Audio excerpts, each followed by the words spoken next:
ये यहाँ पर आप देख सकते हैं कि यहाँ पर हिंदू धर्म ही नहीं, हर एक धर्म के जो हैं वो पवित्र ग्रंथ रखे पड़े हैं, चाहे वो शिव महापुराण हो, चाहे वो भगवत गीता हो, चाहे वो श्रीमद् भगवत गीता हो, चाहे वो वेद हो, चाहे वो कुरान हो, चाहे वो पंजाबियों की गुरु ग्रंथ साहिब को। यहाँ पर आपको मार्कंडेय पुराण देखने के लिए मिल जाएगी, यहाँ पर आपको श्रीमद् भगवत गीता देखने के लिए मिल जाएगी, यहाँ पर आपको श्रीमद् भगवत महापुराण देखने के लिए मिल जाएगा। यहाँ पर ऐसी कोई भी बुक नहीं है जो आपको देखने के लिए नहीं मिलेगी। यहाँ पर आपको सत्यार्थ प्रकाश भी देखने के लिए मिलेगी। यहाँ पर सारे आपको जो ग्रंथ हैं, जितने भी पुराण हैं, 18 पुराण, चारों वेद देखने के लिए मिल जाएंगी। ये सारी बुक्स जो हैं यहाँ पर अवेलेबल हैं। अब आपको जो हमारा आज का मेन मुद्दा है कि हमारी सदग्रंथों में लिखा क्या है और हम आज तक क्या करते हुए आए हैं, तो सबसे पहले हम शुरुआत करते हैं श्रीमद् भगवत गीता जी से। ये श्रीमद् भगवत गीता है, गीता प्रेस गोरखपुर से, और जय दयाल गोविंद का इसके अनुवादक हैं। ये भी आप देख सकते हैं। ये देखिए, मैं 1 मिनट आपको दिखा देता हूँ अच्छे से। ये देखिए, ये है गीता प्रेस गोरखपुर से, और साधारण भाषा टीकण सहित, और थोड़ा आपको अंदर भी दिखा देता हूँ इसके। ये देखिए, प्रकाशक एवं मुद्रक है, ठीक है, 37वां पूर्ण मुद्रण है इसका, ठीक है। और आइए अब जानते हैं कि जो वास्तव में गीता का ज्ञान देने वाला है वो कौन है। यहाँ आप देख कि यहाँ पर हे अर्जुन, नाना प्रकार की सब योनियों में जितनी मूर्तार्थ और शरीरधारी प्राणी उत्पन्न होते हैं, प्रकृति तो उन सब की गर्भ धारण करने वाली माता है। यहाँ पर आप देखेंगे कि प्रकृति को माता बताया गया है, और मैं बीज को स्थापन करने वाला पिता हूँ। यहाँ पर जो श्री कृष्ण जी हैं वो अपने आप को बीज स्थापित करने वाला पिता बता रहे हैं। अब आप देखेंगे कि वो पिता एक्चुअली में है कौन। अब आपको बताया जाएगा कि उस टाइम पे जो श्री कृष्ण जी ज्ञान दे रहे थे, एक्चुअली में वो श्री कृष्ण जी थे भी या नहीं। यहाँ पर आप देखेंगे कि यहाँ पर जो ज्ञान देते हुए श्री कृष्ण जी खुद कहते हैं, अध्याय 11 के अंदर श्लोक नंबर 32 में आप पढ़ेंगे कि सर्व लोगों का नाश करने वाला बढ़ा हुआ काल मैं हूँ, और इस समय इन लोगों को नष्ट करने के लिए यहाँ पर प्रकट हुआ हूँ। जबकि आप जानते हैं कि श्री कृष्ण जी तो वहाँ पर पहले से ही प्रकट थे, पर फिर भी वो कहते हैं कि इस समय मैं प्रकट हुआ हूँ, जो कि जितने भी यहाँ पर प्रतिशपियों की सेना में स्थित लोग यानी योद्धा लोग हैं, वे सब तेरे बिना भी नहीं रहेंगे। अर्थात अगर तो युद्ध नहीं करता है तो भी मारे जाएंगे। यानी कि वो यहाँ पर सबको खाने के लिए आया हुआ है, और वो काल है, ये वो खुद कहता है। ये आप देख सकते हैं, प्रकृति को यहाँ पर माता बताया गया है, और खुद को श्री कृष्ण भगवान जी जो हैं वो बीज स्थापित करने वाला पिता बता रहे हैं, और वो बीज स्थापित करने वाला पिता जो है वो यहाँ पर महाकाल है। आप देख सकते हैं प्रमाण के साथ में। गीताध्याय 6 श्लोक नंबर 16 में बोला है कि हे अर्जुन, यह योग यानी भक्ति ना तो बहुत खाने वाले की और ना बिल्कुल ना खाने वाले की, ना अधिक सोने वाले की, ना अधिक जागने वाले की सफल नहीं होती। बिल्कुल ना खाना, व्रत करना, व्रत के लिए गीता जी ने स्पष्ट मना किया है।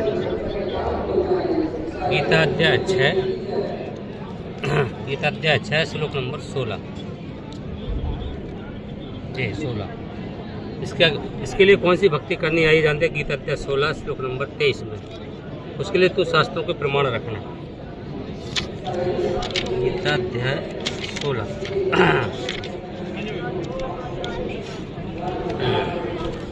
हे अर्जुन, गीता अध्याय 16 श्लोक नंबर 23, इसमें बोला है कि जो पुरुष शास्त्र विधि को त्याग कर अपनी इच्छा से मनमाना आचरण करता है, वह ना तो सिद्धि की प्राप्ति होती, न गति, न सुख को। इस फिर गीता अध्याय 24 में बोला है कि इसके लिए अर्जुन, इस कर्तव्य और अकर्तव्य की व्यवस्था में शास्त्र ही प्रमाण है। ऐसा जानकर तू शास्त्र विधि नियत कर्म करने योग्य है, यानी शास्त्रों के अनुकूल भक्ति कर्म करने तो योग्य भाई यहाँ पर ऐसा लिखा है कि आपको सिर्फ शास्त्र विधि के अनुसार ही भक्ति करनी चाहिए। अगर आप शास्त्र विधि को त्याग कर अपनी मनमानी आचरण करते हैं तो ना तो आप किसी परम गति को प्राप्त होते हैं, ना ही आपको कोई सिद्धि प्राप्त होती है, ना ही सुख प्राप्त होती है। और इसी प्रकार श्री कृष्ण जी अर्जुन से कहते हैं कि इससे तेरे लिए इस कर्तव्य और अकर्तव्य की व्यवस्था में शास्त्र ही प्रमाण है, और ऐसा जानकर तू शास्त्र विधि से ही कर्म करने हैं। शास्त्रों के अनुकूल भक्ति तत्वदर्शी संत बताएगा। गीता अध्याय 4 श्लोक नंबर 34 में।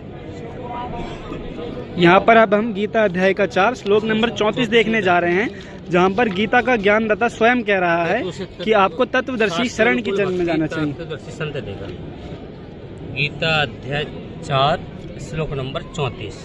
श्लोक नंबर 34 में आप देखेंगे जहाँ पर आप कह रहा है कि उस ज्ञान को तू तत्वदर्शी ज्ञानियों के पास जाकर समझ। यहाँ पर आप देख सकते हैं कि यहाँ पर लिखा है उस ज्ञान को तो तत्वदर्शी ज्ञानियों के पास जाकर समझ, उनको भली भांति दंडवत प्रणाम करने से, उनकी सेवा करने से और कपट छोड़कर सरलता पूर्वक प्रश्न करने से वे परमात्मा तत्व को भली भांति जानने वाले ज्ञानी महात्मा उस तुझ पर उस ज्ञान तत्व ज्ञान का उपदेश करेंगे। अगर श्री कृष्ण जी को तत्व ज्ञान का उपदेश होता या वो उसके बारे में जानते तो वो यहाँ पर ये नहीं कहते कि तू उस ज्ञान को तत्वदर्शी ज्ञानियों के पास जाकर समझ। यहाँ से ये स्पष्ट होता है कि श्री कृष्ण जी को स्वयं उस ज्ञान का स्वयं उस साधना का ज्ञान नहीं था, इसी वजह से वो तत्वदर्शी। तेरे मेरे बहुत जन्म हो चुके, तू नहीं जानता। अब हम देखेंगे कि गीता ज्ञानदाता स्वयं कह रहा है कि मेरा जन्म होता है और अर्जुन का भी जन्म होता है। यहाँ पर आप देखेंगे अध्याय 4 श्लोक 5। ये देखिए गीता का अध्याय 7 है, 4 गीता का अध्याय 4 है और हमारे पास ये श्लोक नंबर 5 है। ठीक है, वो कहते हैं कि ये देखिए इस पर श्री भगवान बोले कि हे परम तत्व अर्जुन, मेरे और ये देखिए आगे तेरे बहुत से जन्म हो चुके हैं, उन सबको तू नहीं जानता, मैं जानता हूँ। यानी कि श्री कृष्ण भगवान कहते हैं कि मेरे और तेरे बहुत जन्म हो चुके हैं। जिन भगवानों के जन्म होते हैं हम उनकी पूजा करते हैं। यहाँ पर आप देख सकते हैं, यहाँ पर आप देख सकते हैं ये गीता जी का एक पृष्ठ है जिसमें ढूंढते ढूंढते ये मिला है कि परमात्मा जो है वो अविनाशी है। यहाँ पर इसका प्रमाण है कि यहाँ पर लिखा गया है उत्तम पुरुष तो अन्य ही है और जो कि तीनों लोकों में प्रवेश करके सबका धारण पोषण करता है और अविनाशी भी वही है। जबकि मैं आपको बता दूं कि श्री कृष्ण भगवान, ब्रह्मा जी, विष्णु जी, महेश जी, जितने भी ये लोग तीनों देवी देवता हैं, इनका जन्म भी होता है, इनकी मृत्यु भी होती है। और जिस परमात्मा के बारे में, जिस भगवान के बारे में यहाँ गीता जी में लिखा गया है वो अविनाशी परमेश्वर है। तो आपको सोचना पड़ेगा कि वो अविनाशी परमेश्वर है कौन। वो अविनाशी परमेश्वर यहाँ पर श्री कृष्ण जी किसके बारे में कह रहे हैं, ये एक सोच का विषय बन जाता है। परमात्मा के बारे में श्री कृष्ण जी बता रहे थे कि वो अविनाशी परमात्मा है। उसी परमात्मा के बारे में यहाँ पर श्री कृष्ण जी फिर कहते हैं कि हे भारत, तू सब प्रकार से उस परमेश्वर की शरण में ही जा। उस परमात्मा की कृपा से ही तू परम शांति को और सनातन परम धाम को प्राप्त होगा। यानी कि यहाँ पर किसी अन्य भगवान की बात चल रही है जहाँ पर उसकी शरण में जाने के बाद ही परम शांति मिलेगी और आप परम धाम को जा सकते हैं, जहाँ से जाने के बाद साधक फिर कभी भी संसार में लौटकर नहीं आता है। क्योंकि ये जो जितने भी लोग हैं वहाँ पर मरने के बाद, मृत्यु के बाद में सभी जो हैं वो दोबारा से जन्म लेते हैं, दोबारा से पुनरावृत्ति में आते हैं। तो अभी हमें फिलहाल गीता अध्याय 4 के श्लोक नंबर 15 पे, और यहाँ पर लिखा है कि उसके पश्चात उस परम पद रूप परमेश्वर को भली भांति खोजना चाहिए, जिसे गए हुए पुरुष फिर लौटकर संसार में नहीं आते हैं। संसार में लौटकर नहीं आते से यहाँ पर मतलब है कि उनका जन्म और मरण दोबारा से नहीं होता है, उनकी प्रॉपर मुक्ति हो जाती है। और उसके आगे देखेंगे कि जिस परमेश्वर से इस पुरातन संस्कार की प्रवृत्ति होती है, यानी कि जिस परमेश्वर ने इस संसार को बनाया है, विस्तार को प्राप्त हुई है, उसी आदि पुरुष नारायण के, यहाँ पर जो भगवान है उनको नारायण नाम दिया गया है, उसी आदि पुरुष नारायण की मैं शरण हूँ। इसी प्रकार दृढ़ निश्चय करके उस परमेश्वर का मनन कर निंध्यासन करना चाहिए। यानी कि यहाँ पर श्री कृष्ण भगवान खुद कहते हैं कि उस परमेश्वर की शरण में तो मैं भी हूँ, जहाँ पर अब आप देखेंगे कि वो परमात्मा है कौन, जहाँ पर ये आप देखेंगे गीता अध्याय के 18 और श्लोक नंबर 62 में हम अब जाएंगे। ये देखिए गीता अध्याय 18 का श्लोक नंबर 65, जहाँ पर भगवान कह रहे हैं कि हे भारत, तू सर्व प्रकार से उस परमेश्वर की शरण में जा। यहाँ पर देखिए वो किसी और परमेश्वर की शरण में जाने को कह रहे हैं। शरण में आने बैठा है। जिस परमेश्वर की शरण में जाने को ये कह रहे हैं, ये वही परमेश्वर है जिसकी शरण में आने के बाद आपकी जन्म मृत्यु कट जाती है। उस परमात्मा की कृपा से ही तू परम शांति को भी प्राप्त होगा और सनातन परम धाम को भी प्राप्त होगा। तो इससे निश्चित है कि जो सर्व संसार की रचना करने वाला परमात्मा है वो कोई और है, ब्रह्मा विष्णु महेश नहीं है। क्योंकि ब्रह्मा विष्णु महेश की तो खुद मृत्यु होती है। यहाँ पर श्री कृष्ण जी खुद पहले एक्सेप्ट करते हैं कि हे अर्जुन, मेरे और तेरे तो कई जन्म हो चुके हैं। अब जिसका जन्म होता है इस संसार में उसकी मृत्यु भी निश्चित होती है। इसी प्रकार शिव जी, ब्रह्मा जी और विष्णु जी, यानी कि तीनों देवताओं की जो है वो मृत्यु होती है, जन्म होता है। यहाँ पर आदि परमेश्वर कोई और ही है। जिस गूढ़ रहस्य को जानने के लिए आप संत रामपाल जी महाराज जी के चैनल पर विजिट कर सकते हैं और सत्संग भी सुन सकते हैं, ताकि आपको आदि नॉलेज भी हो सके। नंबर 15 पे, और यहाँ पर लिखा है कि उसके पश्चात उस परमपद रूप परमेश्वर को भली भांति खोजना चाहिए, जिसे गए हुए पुरुष फिर लौटकर संसार में नहीं आते हैं।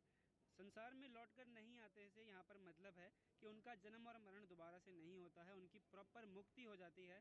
और उसके आगे देखेंगे कि जिस परमेश्वर से इस पुरातन संस्कार की प्रवृत्ति होती है, यानी कि जिस परमेश्वर ने इस संसार को बनाया है। दर्शकों, आपका किसी भी प्रकार का कोई भी सवाल हो या किसी भी प्रकार का कोई भी सुझाव हो, कमेंट के माध्यम से आप हमको ज़रूर बताना, और कमेंट करके ये भी ज़रूर बताएं कि आपको ये वीडियो कैसी लगी, इन्फॉर्मेटिव लगी, क्या आप पहले से जानते थे और क्या आप पहले से नहीं जानते थे।